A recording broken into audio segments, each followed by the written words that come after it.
Hello po, magandang araw sa ating mga supportive na mga kaibigan, lalong-lalo na sa ating mga ka-farmer dyan. Sana ay nasa mabuting kalagayan po kayo.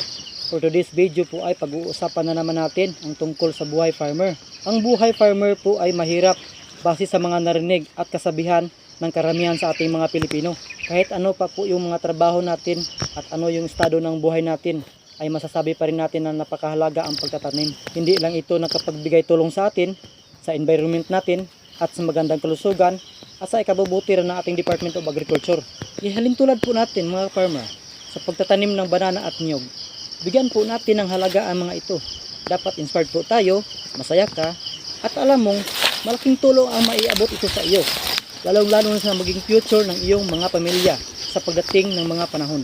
Alam po ninyo mga ka-farmer, mas lalo pa po tayong maghihirap kung aasa lang po tayo sa mga tulong na minsan saklap hindi naman natin natatanggap.